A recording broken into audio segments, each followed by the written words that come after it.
BFM TV, 21h, Diane Gouffran, Rachid Embarki. Et bonsoir à toutes et à tous, merci d'être avec nous en direct sur BFM TV pour 3 heures d'information. C'est Week-end 360, on est ensemble jusqu'à minuit pour toute l'actualité de ce dimanche. Un paroissien sur 2 ne se souvient pas en sortant de la messe du message délivré.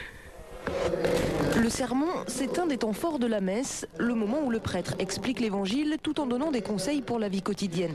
Selon le sondage du Pèlerin, 90% des catholiques considèrent que le sermon est important.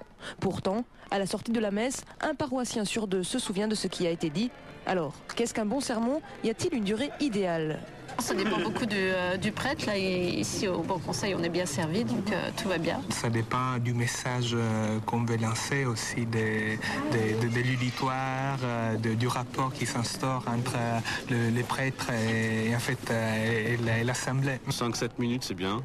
Au-delà, ça peut être intéressant si le prêtre arrive à maintenir l'intention, mais au-delà de 10 minutes, ça peut être dur. Dur, des sermons parfois trop longs, le prêtre de Notre-Dame du Bon Conseil en est conscient. Mais on le sent, le prêtre, habituellement, s'il a un peu l'habitude, il sent. Quand les gens vous écoutent ou vous écoutent pas, on le sent.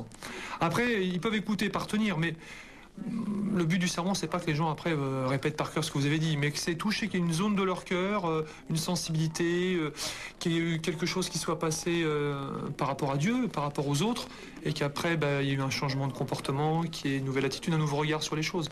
Dans les diocèses de Paris, Versailles, Créteil, il y a même un temps de sermon recommandé, 8 minutes. Plutôt que la durée, le Père Papé veut surtout, dit-il, toucher les profondeurs de la vie spirituelle. Voilà, et du ciel, il en est encore question tout de suite avec la météo sur BFM TV.